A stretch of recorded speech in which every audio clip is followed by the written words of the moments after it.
마치 언론 보도가 약간 편향적인 모습을 띠고 있는 건 느끼실 겁니다. 거기에 너무 일희일비하지 마시고요. 지금의 어떤 시장 혼동 상황은 정상적인 신고가 상황은 아닙니다. 다 이제 거품 띄우기였습니다. 그리고 좀 인성에 문제가 있지만 왜 벼락거지라는 단어를 누가 만드는지 모르겠어요. 보이지 않는 폭력이라고 해야죠, 솔직히. 부동산 임대료 350, 400. 일반 사업자분들이 그 정도 못 내니까 다 옆으로 뒤로 밀리고 좋은 자리는 다 부동산이 있잖아요. 근데 그 부동산들이 폐업이 늘어나고 있어요. 왜? 가 안 되니까. 이게 현장 상황이에요.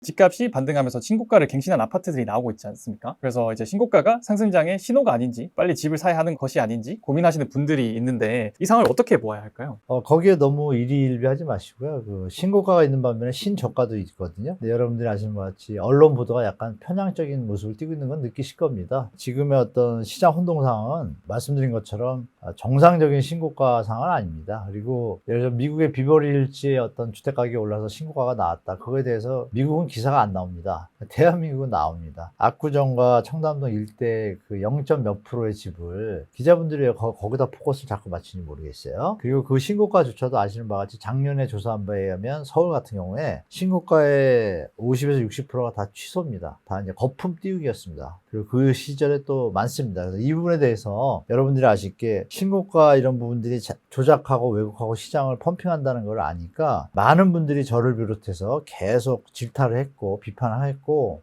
대한민국의 주간 통계 자체도 전 세계에 이런 통계가 없습니다. 주간 표본으로 부동산 가격을 낼 수가 없거든요, 기본적으로. 그 부분도 이제 왜곡돼서 시장을 좀 혼동시키고 있고 기자들의 부동산 친시장적인 팩트로 기사가 나오는데 소스밖에 안 되는 거예요. 그거 없애는 부분에 대해서 이미 몇 년 전부터 얘기가 나왔고요. 뭐 전문가들도 다 얘기하는데 버티고 있습니다. 요즘 뭐 윤석열 대통령이 얘기하시는 카르텔 있지 않습니까? 이게 일부 작용한다고도 저는 조금 생각합니다. 그러니까 지금 신고가 부분이 만약에 2개가 나왔다고 가정할게요. 그런데 신저가가 한 8개 나왔어요. 뉴스는 뭐만 나오죠? 신고가만 나오죠. 그래서 여러분들이 속는 겁니다. 그래서 다행인 거는 요즘은 저도 지금 유튜브 촬영하고 있지만 유튜브의 새로운 언론 시대가 지금 오고 있는 것 같습니다. 왜냐하면 작년만 해도 메이저 언론사의 그 언론 보도가 힘을 많이 썼어요. 그런데 영끌 완 시기로 피해를 본 분들이 많잖아요. 그리고 전세 사기로 또 피해를 본 젊은 분들이 많잖아요. 이런 속에서 이제 저를 비롯한 그래서 조금 진실을 알리고 싶어 하고 미래를 생각하는 분들이 팩트를 갖다 전달하다 보니까 소비자나 이제 수요자 입장에서 미래의 이제 주택 구매 수요자 입장에서 현실을 정확하게 파악하고 싶으니까 이제 유튜브도 보시는 거예요. 유튜브의 구독자들이 부동산들의 어떤 비율을 보면요. 60대, 50대가 되게 많습니다. 2030은 한 3, 40%고요. 제가 여러 유튜브들한테 여쭤봤거든요. 그러면 많은 분들이 유튜브를 통해 가지고 팩트를 체크한다는 얘기죠. 크로스 체크. 그러니까 지금 신고가에 대해서 100% 안 믿는다는 얘기죠. 결정적으로 엊그제 발표했습니다. 19일 날, 10월 19일 날. 발표가 아니라 이제 시행이 됩니다. 어떤 시행이냐면 이 하나로 팩트가 조정이 됩니다. 허위 신고 거래. 지금 말씀드린 신고가가 허위 신고일 가능성이 많잖아요. 그리고 문재인 정부 때 갭투기로 막 난리 났을 때 그때 이제 그런 행위를 하는 사람이 많았어요. 많아서 실사례를 말씀드리면 저도 그때 그런 일을 많이 하다 보니까 문재인 정부에서 이제 전체 집값 띄우기 왜곡 세력에 대해서 수사를 들어갔는데 한 사례를 말씀드릴게요. 어느 단지의 가족이 부동산 투자 전문 가족이에요. 그러니까 가족뿐이 아니라 시누이, 올케, 뭐 친척들도 막 다 사는 거죠. 아니 올인? 그러면 이제 주택가격 띄우는 건 간단합니다. 시누이하고 올케하고 한번 가격 1억 올려서 써요. 쓰기만 하고 아무것도 안 해요. 돈도 안 주고. 그러면 그 다음에 사촌 오빠하고 또 하나 해요. 또 1억 더 올려. 그거 3개월밖에 안 걸립니다. 60일 동안 떠 있거든요. 그 신고가가. 그 신고가를 또 30일 뒤에 한 사람이 써요. 또 올라가잖아요. 거래가 없어도 주택가격이 올라가요. 이런 황당한 일이 실제로 대한민국에서 벌어졌고 그거를 그대로 팩트로 기사화가 되니까 검증이 없잖아요. 그죠? 검증 없이 기사화가 된 상태에서 사람들은 멘붕에 빠지는 거죠. 지금이라도 빨리 사야지. 그게 영끌 완이 된 겁니다. 그래서 그때 수사가 들어가가지고 그분에 대한 뭐 돈도 안 주고 그냥 종이만 쓰고 취소하면 벌금도 안 물잖아요. 그러니까 그런 행위가 항상 일어날 수 있는 제도가 잘못됐잖아요. 그 부분에 대해서 이제 몇 년 전부터 다 비판을 했고 저는 많이 말씀을 드렸고 작년에 가을인가에 이 부분에 대해서 법제화하겠다고 했고요. 국토교통부에서 원희룡 장관께서 오랜만에 좋은 일을 좀 해주신 것 같아요. 그래서 10월 19일부로 시행이 됩니다. 어떤 내용이 시행이 되냐면 이렇게 왜곡 조작한 게 보이면 3년 이하의 징역이나 3천만 원 이하의 벌금이 시행됐습니다. 그러니까 형사범이 되는 거예요. 예전처럼 지금 뭐 시누이 올케가 하고 싶어도 겁나죠? 그런 게 좀 줄을 거예요. 신고가가 계속 나왔으면 그럼 전고점을 뚫었어야죠. 벌써 1년이 돼 가는데. 정부에서 대출도 많이 풀어주고 그랬는데 더 올라갔어야죠. 못 올라가잖아요. 지금 회복한 게 90%거든요. 그리고 대부분의 지역은 회복이 안 됐습니다. 서울에서 이제 강남 사고 빼고 마용성은 한 80% 정도 회복한 것 같고요. 나머지 강북구나 나머지 지역들도 한 80%, 75% 선에서 지금 움직이고 있어요. 그럼 이미 전고점에서 내려온 상태에서 시장이 지금 관방 상태를 유지하고 있거든요. 말씀 올린 것처럼 매수 세력이 이제 거의 줄었기 때문에 그러면 물건이 매물이 또 엄청 많이 늘었어요. 매물 제가 한번 보여드릴게요. 서울 아파트 매물 추이를 지금 보시면 느낌 오실 겁니다. 아니 집값이 이렇게 오르고 신고가가 말씀하신 대로 오르면 집을 왜 팝니까? 더 신고가 난다면 파는 게 낫겠죠? 근데 매물이 거의 도구같이 그냥 늘어나잖아요. 이 물량이 우습게 보이시면 여러분 7만 6천 건이에요. 지금 아파트 팔려는 사람 7만 6천 개인데 한 달에 몇 개 거래된다 그랬죠? 3천 개. 7만 3천 개가 거래가 안 되잖아요. 그럼 수요 공급의 법칙에서 가격이 어떻게 돼야 돼요? 반토막 내려가도 문제 없어요. 그죠? 시장이 이렇게 왜곡되어 있다. 그래서 지금 신고가 이런 것들의 기사들이 일단 제가 볼 땐 거의 임계점에 온 것 같다. 더 이상 기사 쓸 게 없어요. 그러면 주택 전망지수라는 기사를 내요. 이제 또 전망지수 다 올라간다고. 자, 전망지수는요. 이런 예를 말씀드릴게요. 예를 들면 2022년 5월 달에 집값이 그때도 지금 말씀드린 신고가는 있는데 거래량은 없었어요. 그때 주택 전망지수가 110, 120 막 이래요. 그러면 2022년 5월, 4월이 그랬으니까 1년 뒤에 집값의 추세예요. 근데 그 다음에 집값이 어떻게 됐어요? 폭락했잖아요. 틀리잖아요. 주택 전망 지수는 후행 지수예요. 그러니까 지금 물어보면 1년 뒤에 집값이 어떻게 될 거냐고 묻는 거예요. 지금 막 시장 올라가고 있어. 그럼 뭐라고 답하겠어요? 올라갈 것 같죠. 지금 막 내려가고 있어요. 물어보면 내려갈 것 같다고 얘기하죠. 근데 그건 나중에 또 올라가잖아요. 주택 전망 지수는 전혀 쓸모없는 통계예요. 제가 볼 때. 한국은행에서 내고 있는데 제가 왜 쓸데없는 전망 뉴스를 내냐 혼동스럽게 이걸 또 기사분들이 그걸 딱 써요. 왜? 요즘 쓸 게 없으니까. 거래량도 작죠. 가격도 예전처럼 정고점 뜨는 건 아니죠. 쓸 게 없다 보니까 그런 걸 또 이제 활용해요. 주택 전망 지수가 올라가고 있다 이렇게. 근데 1년 뒤 집값을 누가 합니까? 아무도 모르죠.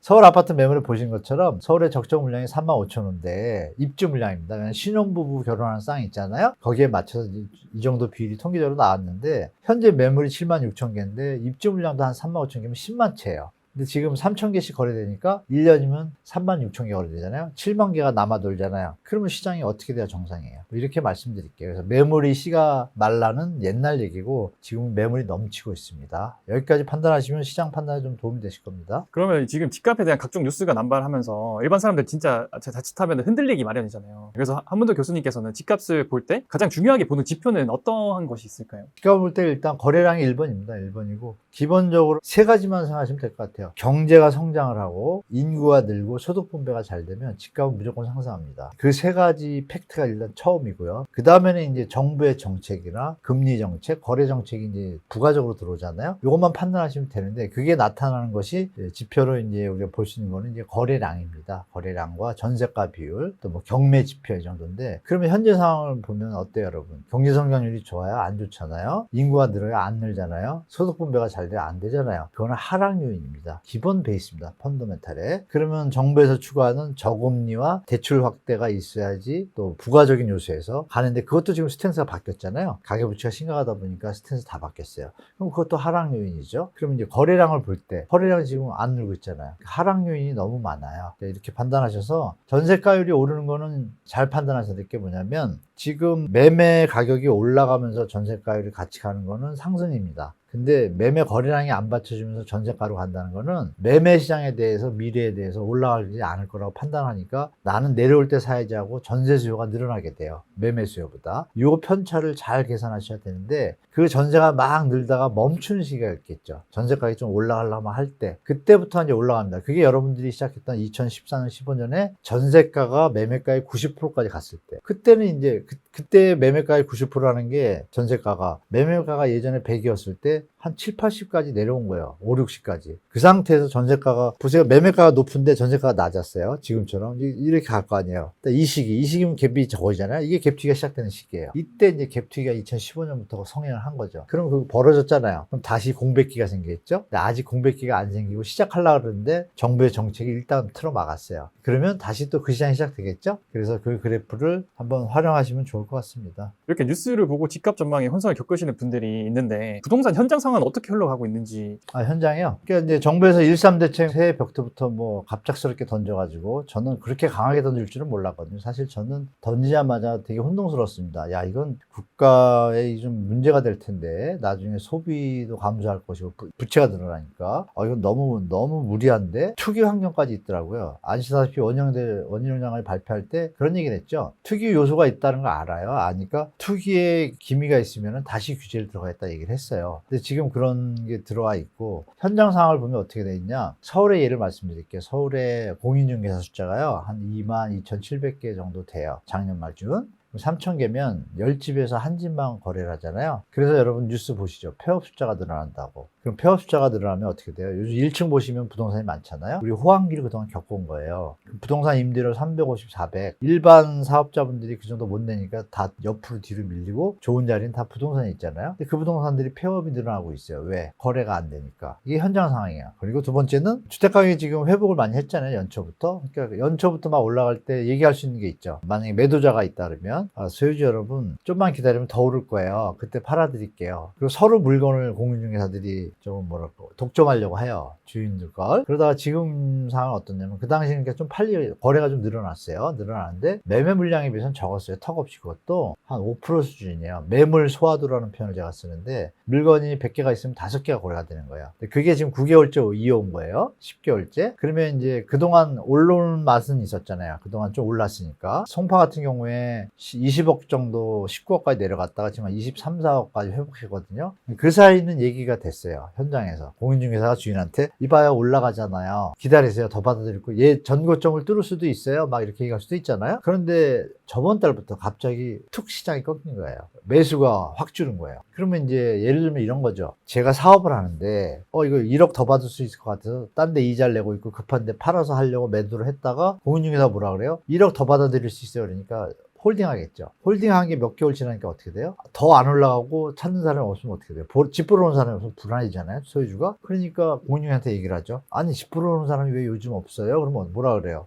그러게요. 잘 갔는데 더 갈 줄 알았는데 요즘 조금 바뀌네요. 이렇게밖에 얘기를 안 해요. 책임이 없죠. 법적인 책임은. 그죠? 그럼 매도자가 어떻게 되겠어요? 그러면 낮춰서라도 빨리 팔아요. 했는데 낮추는 분위기가 아니잖아요. 분위기가. 그게 지금 버티면서 거래량이 지금 못 늘고서 그냥 정체되는 거예요. 여기를 넘어서면 이제 분쟁이 생기기 시작합니다. 실제로 주인들께서 거기 분위기고 뭐고 간에 나는 빨리 지금 사업 자금 기다리니까 빨리 팔아줘요. 이러면 어떻게 돼요? 낮춰서 내놔야 되잖아요. 낮춰서 내놓는 게 이제 시작되는 시기가 9월 추석 이후부터 시작됐습니다. 그래서 그게 이제 제가 볼 때 10월, 11월 되면 시장에서 좀 나타날 거라고 좀 봐요. 그래서 실제로 10월 거래량이 9월 거래량보다 무조건 적습니다. 제가 지금 추정해 보니까 9월 거래량도 8월 거래량보다 지금 적어요. 그러면 정부가 또 한 번 대책을 내지 않는 이상 이 추세는 이제 하방으로 가는데 대책을 내도 반짝했다 다시 또 대세를 거스를 수 없게 시장에 갈 거라고 보고 있기 때문에 지금 현장 상황은 여러분들이 생각하시는 것보다 그럼 또 이런 얘기도 제가 들어요. 아니 부동산 기자들은 도대체 왜 저딴 기사를 쓰는 거야 이렇게까지 표현해요. 왜? 현장하고 틀리니까. 그러니까 여기까지 말씀드리면 우리 시청자분들이 이해되실 겁니다. 그래서 궁금하시면 현장 찾아가시고 특히 이런 건 있습니다. 신축 대단지는 수요가 많잖아요. 거기는 예외 사항이에요. 그걸 일반화시키면 안 돼요. 거기는 매물이 적을 수도 있고 전세가가 좀 올라갈 수도 있어요. 그러나 그것도 예전 고점보다 낮아요, 분명히. 근데 이거를 내려갔던 데서 올라온 거를 올라왔다고 막 이렇게 설레방 이런 거 할 필요 없습니다.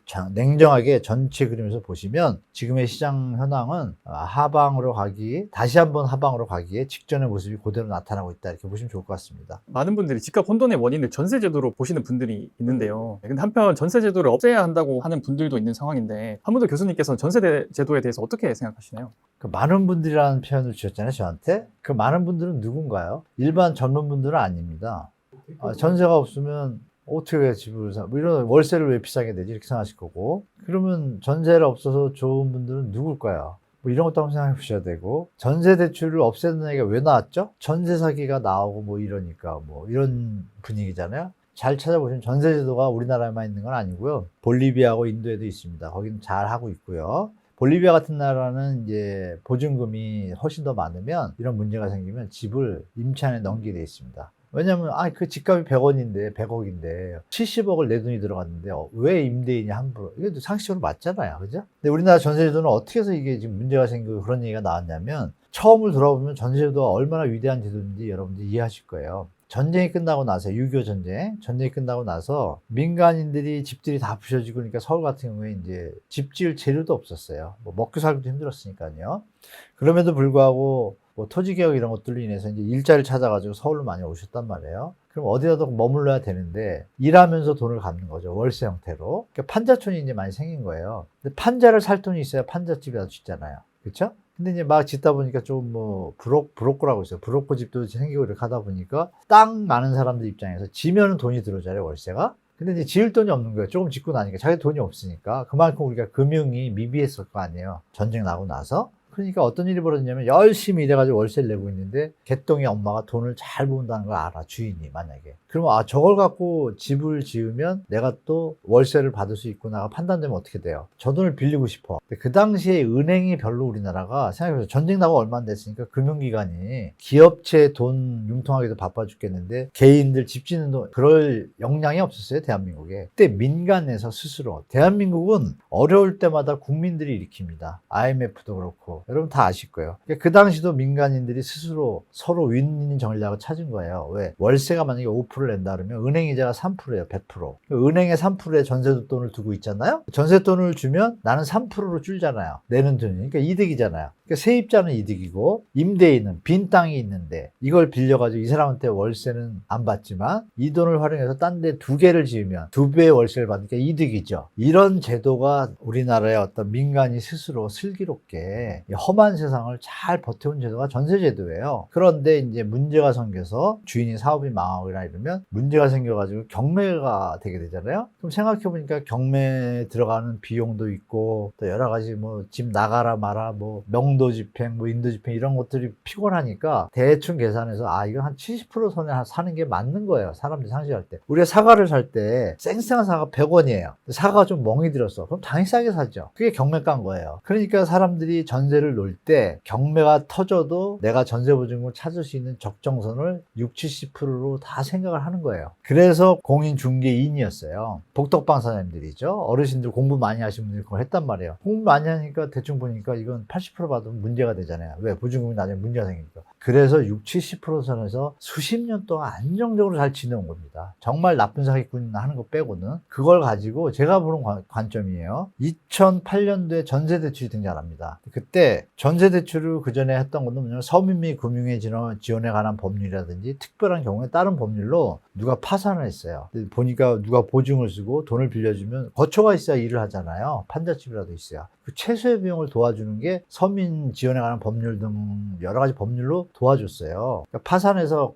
거주할 곳 정도 이렇게 최소죠. 근데 2008년도에 한번 그게 들어오고 2014년, 15년에 이제 결정적인 게 터집니다. 뭐냐면 제가 그림 하나 보여드릴게요. 2015년에 어떤 제도가 시작되냐면 전세대출 제도가 확대를 합니다. 얼마로 3억으로 확대를 합니다. 전세대출금을. 그러면 집값이 만약에 2억짜리가 있어요. 그럼 3억을 대출해 준대요. 그럼 집값이 얼마 될까요? 3억은 대출해준대 그냥. 묻지도 말고 따지도 말고. 그러면 어떻게 돼요? 3억이 되죠. 집값이 3억 5천 되겠죠. 집값이 올라갑니다. 그건 뭐 여러 논문에도 나와 있습니다, 여러분. 그럼 그게 어떻게 증표로 나타나냐? 그러면 어떤 일이 벌어져요? 3억짜리 집을 짓는데 만약에 5억을 대출해주면 어떻게 될까요? 이거 집값을 5억으로 가짜로 신고하고 5억의 전세 대출 받는 걸 이용했구나. 이런 생각이 들 거예요. 업자 입장에서. 실제로 그런 일이 벌어져요. 그게 이 그림이에요. 그림 보실까요? 2015년도에 제도를 시작했으니까 2017년도가 되면서부터 뭐 일이 2년이 만기잖아요. 임차기간이. 2년 뒤부터 일이 터지겠죠. 만약에 이걸 악용하는 사람들이 있다라면. 그러니까 처음에는 아주 일부 사람만 악용을 한 거예요. 2015년에 시작을 했으니까 16년에도 벌써 이제 나타나요. 34억. 74억. 근데 갑자기 18년부터 엄청나죠. 그림 보세요. 792억으로 10배가 늘어요, 사고가. 왜? 2017년도 2년 만기가 됐는데 돈을 안 돌려주니까 처음에 기다리죠. 이때는 임차권 등기 제도가 없었어요. 막 갑론을박 싸우다 언제 줄게, 내일 줄게 이러다가 뒤에 올 사람이 없으니까 어떻게 돼요? 결국은 경매를 붙이겠죠? 경매 붙이고 일이 벌어지는 건 뭐 한 6개월, 1년 뒤 일이잖아요. 근데 그게 그러면 접수가 되겠죠. 어디에? 허구, 전세보증 대출 보증승대가. 그 사고 금액이 10배로 늘어나더니 그게 792억으로 늘어났어요. 18년도에. 그럼 2년 뒤는 어떻게 돼요? 4,682억이에요. 그림에서. 어마어마하죠. 거의 5배가 또 다시 늘어났어요. 2020년이에요, 그게. 여러분들이 영끌 하던 시절, 막 그때 2020년이에요. 근데 이때 어떤 일이 벌어지냐면 유주택자도 전세 대출을 해줬어요. 이게 말이 됩니까, 여러분? 이거는 투기꾼들 투기하라고 정부가 제도를 깔아준 거예요. 제가 볼 때 알량한 뭐 이유를 대는데 전혀 그건 타당성이 없습니다. 객관성도 없고 그 사람들이 또 가세할 거 아니에요. 시장에. 이렇게 펌핑이 되는 거예요. 그러면 그 시장이 지금 어떻게 됐어요? 2022년에는 1조를 넘었습니다. 이거 어마어마한 금액이에요. 2022년에 1조 1,700억이고요. 이 사고 금액이. 이게 다 우리 세금이에요, 여러분. 아니, 우리 세금을 갖고 전세 대출을 해주고, 사고를 일으키고, 그 돈을 메꿔주고, 집값은 펌핑을 하고, 이게 국가가 할 짓은 아니죠. 그래서 저는 직무유기로 생각해요. 그러니까 전세제도는 원래 너무 좋았던 거예요, 제 생각에. 이거를 국가가 쓸데없이 개입을 해가지고 이렇게 판을 시끄럽고 전세 사기로 젊은이들이 안 좋은 일을 당하게 하는 이런 아주 암덩어리 제도를 정부가 지금 하고 있는 겁니다. 그러면 지금은 2023년도에요, 여러분. 전세 대출 묻지도 따지도 않고 인정소득이라고 또 은행기구, 금융기관과 결탁을 해가지고 카드 쓴 금액만 인정이 되면 5억을 대출해줘요. 사고가 터질 수밖에 없죠. 왜? 아까 말씀드린 나쁜 업자들이 그걸 악용할 수 있잖아요. 그러니까 어떻게 돼요? 지금 10월, 이거 8월 말 기준인데 1조 7천억이에요, 지금. 국민 세금이. 이거 어마어마한 일입니다. 이거 아주 국가를 정말 병들게 하는 제도인데 갑자기 전세 제도를 없앤다? 전세 대출 제도를 없애야 되는 거죠. 그죠? 전세 대출 받아서 여러분 지금 좋은 거 같잖아요. 받으면 제가 말씀드린 집값이 어떻게 된다 해서 올라간다 그랬죠. 전세 대출을 안 해주면 어떻게 돼요? 전세 가격 안 올라가죠. 안 올라가면 집값이 올라갑니까? 안 올라가죠. 여러분들한테 정말 천일의 칠면조를 만드는 거예요. 칠면조한테 막 먹여가지고 살찌워요. 전세 대출 금리 싸게 하니까 좋은 것 같죠, 여러분? 당장은 좋아요. 근데 그거를 악용하는 사람들이 있잖아요. 그걸로 인해서 집값이 너무 뛰잖아요. 집은 영원히 못 사는 거예요, 여러분. 전세 대출 지금 다 없다고 가정할게요. 그만큼 다 집값 빠지겠죠. 집 사기 쉬워요, 안 쉬워요? 이거를 한번 두 가지 측면에서 여러분이 생각해 보신다면 전세 제도가 문제가 아니라 전세 제도는 너무 윈윈이 좋은 거고 전세 대출 제도가 아주 암덩어리라는 걸 아실 겁니다. 전세 대출에 개혁이 있으면 대한민국의 집값은 어느 정도 다 안정되는데 큰 도움이 될 것이다. 이 얘기를 아마 갭 투기하시는 분들은 되게 싫어하실 겁니다. 그러나 국가의 미래를 위해서 이 얘기를 꼭 드려야겠다고 말씀드리고 이 경제 원탑이잖아요. 대한민국 경제를 위해서 선순환할 수 있는 베이스를 해서 가는 게 좋지 않겠습니까, 여러분? 돈이 모이면 누구나 더 좋은 집을 사고 싶어요. 집이 있어도. 그런 선순환 시장이 있습니다. 굳이 이렇게 서민들의 노동력을 착취해가지고 집값을 올리고 이런 불로소득을 창출하는 잘못된 제도는 저는 빨리 없어져야 된다고 보는 사람이고 단 집이 열심히 일하시다가 어떤 사업이 망해가지고 파산을 했어요. 그런 분은 도와주면 도움이 돼요. 왜? 경제 주체잖아요. 경제 주체가 살 수 있는 걸 국가 정책 자금으로 최소한의 비용으로 대출해주면 그분들은 활동을 할 수 있는 여건이 되니까 도움이 되죠. 이런 선에서 멈추거나 청년들이 직장에서 도심에 목돈이 없으니까 그러면 목돈을 대출해줘가지고 이 월세 비용을 줄여줄 수 있잖아요. 이런 제도 선에서 붙여야지 왜 유주택자 전세부터 해서 묻지도 따지지 않고 5억까지 하고 이러니까 이 거품이 생기는 겁니다. 그러니까 이런 부분을 전세대출 제도는 악이지만 전세 제도는 선이다라고 전 말씀드리겠습니다. 그래서 집 사서 앉은 자리에서 몇 억씩을 버는 거 보고 열심히 일해서 한 푼 두 푼 버는 것은 아무런 의미가 없구나라고 느끼는 분들이 생겨났었잖아요. 그래서 이렇게 느끼는 분들을 위해서 이제 한 말씀을 해주실 수 있으실까요? 지금 30대 분들이 사회생활 하시고 나서 지금 갭 투자를 안 하셨을 경우에는 사실 박탈감을 많이 느끼실 거예요. 그리고 좀 인성의 문제가 있지만 왜 벼락꽂이라는 단어를 누가 만드는지 모르겠어요. 정말 나쁜 인성인 것 같아요. 처음부터 태어나서 집 갖고 이런 금수저 뭐 이런 건 극히 일부잖아요. 그걸 가지고 사람의 심리를 갖다가 보이지 않는 폭력이라고 해야죠, 솔직히. 근데 이제 그거를 7년 동안 봐왔단 말이에요. 제가 이런 얘기 들으면 이해하실 거예요. 젊은 분들 중에 직장만 가면 대리님이 갭투기해서 돈을 얼마 벌었다고 뭐 내가 점심 쏠게 이런 시절이 있었어요. 그걸 몇 년 동안 보아온 거예요. 실제로 벌은 것 같고. 그리고 그 전에 가격에 대비해서 지금 보면 내려갔다가 잠시 다시 올랐지만 장기 시절은 결론 올랐잖아요. 그러니까 여기에서 이제 힘들어지시는 거예요. 그러면 지금이라도 사서 쫓아가야 되는지 않나라고 힘들어 하실 거예요. 근데 중요한 건 뭐냐면 여기서 만약에 못 버티는 분들이 있으면 어떤 일이 벌어질까? 이건 기사에 잘 안 나와요. 실제로 시장에서는 못 버텨가지고 잠 못 자는 분들이 많아요. 그러니까 거꾸로 얘기하면 요즘은 영끌에서 갭 투자로 성공한 분들이 식사 자리에서 대리나 과장님이 맨날 얘기를 했어요. 지금 그분들이 따로 가서 밥을 먹어요. 그랬다가 1월 달에 막 집값이 오르기 시작하니까 거봐 뭐 살아나지 하다가 아주 안 좋은 모습이 직장에서 벌어진다는 걸 제가 뭐 단체 카톡이나 여러 안테나, 그러니까 정보 제가 얘기를 해주시거든요. 그러면 슬픈 일이 벌어지고 있습니다. 이게 맞는지 저게 맞는지 모를 정도예요. 그러니까 드릴 말씀은 그거죠. 아까 말씀드렸지만 전세가 매매 가격이 비정상적이면 내려오게 되잖아요. 전세 가격 갭이 벌어지고 순간적으로 이게 겹쳐져서 이 지점이 오면 사람들이 집을 살 만한 시기가 되는 거예요. 갭 투자라는 게 가능한 환경이에요. 그때 적정선에서 가면 좋은데 무리해서 갔을 경우는 어떻게 될까요? 지금처럼 추세 수요, 여러분들 2030이 따라 붙어줬잖아요, 이번에. 한 3년 전부터. 그러니까 지금 올 상반기 거래량의 63%가 2030, 40이잖아요. 그러면 뒤에서 따라오는 사람이 있어야 이게 다시 펌핑해서 갈 거 아닙니까? 그럼 뒤에 누구예요? 10, 여기서 생각 한번 하셔야 됩니다, 여러분. 그죠? 한번 하셔야 돼요. 여러분이 살 수 없다면 다른 사람은 살 수 없어요. 그러니까 뒤에 받쳐주는 사람이 없으면 문제가 터지기 직전이란 얘기예요. 그러니까 지금은 조심할 때인 거고, 민스키 모먼트라고 여러분 가끔 들어보셨을 거예요.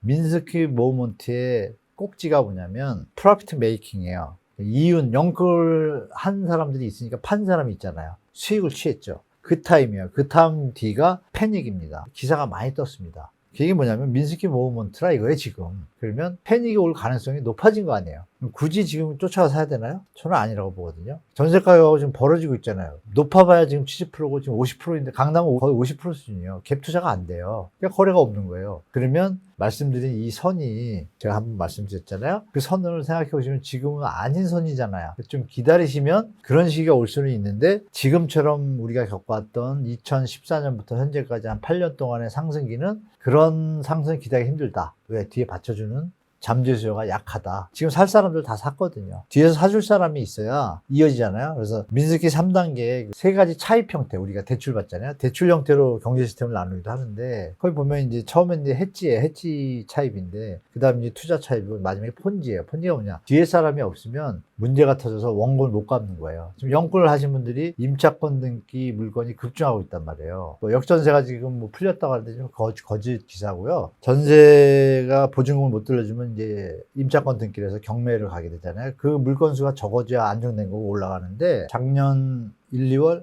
때는 서울의 아파트 경매 물건 수가 한 100개에서 300개 선정이 있어요. 근데 지금은 2,000개입니다. 10배, 8배 늘어서 어마어마하게 늘었죠. 그래서 실제로 서울 아파트 경매 물건을 보면 이 그림인데요. 대법원 경매하고 유표의 뉴스 자료 갖다가 제가 붙인 건데요. 보시면 어때요? 경매 물건이 왜 이렇게 늘어나죠? 강남 물건은 더 늘고 있습니다. 그러니까 이런 시장을 좀 보셔서 지금 영끌할 타이밍과 퀘스천 한번 찍으시고, 그리고 전쟁도 일어났잖아요, 여러분. 28 전쟁, 뭐 우크라이나 러시아 전쟁, 여러 가지 뭐 리스크가 많으니까 파도가 칠 때는 여러분 좀 쉬었다가 파도가 잠잠해지고 쳐다보시면서 시장에 접근하셔야지, 무리하게 쫓아가는 건 그건 정말, 우리 게임하다 보면 끊어야 되는데 못 끊잖아요. 그거랑 똑같습니다. 딱 끊으셔야 돼요. 끊고 잠시 쉬어가지고 다시 한번 호흡 가다듬으신 다음에 시장을 보시면 정말 좀 다르게 보일 겁니다. 그렇게 보시면 좀 더 좀 저렴하게 살 수 있다든지, 또 높은 유동성 좀 위기에 있는 분들은 자산을 정리한다든지 여러 가지 좀 시나리오들이 좀 예상되실 거예요. 그걸 보시고 대처하시는 게 좀 좋을 것 같습니다.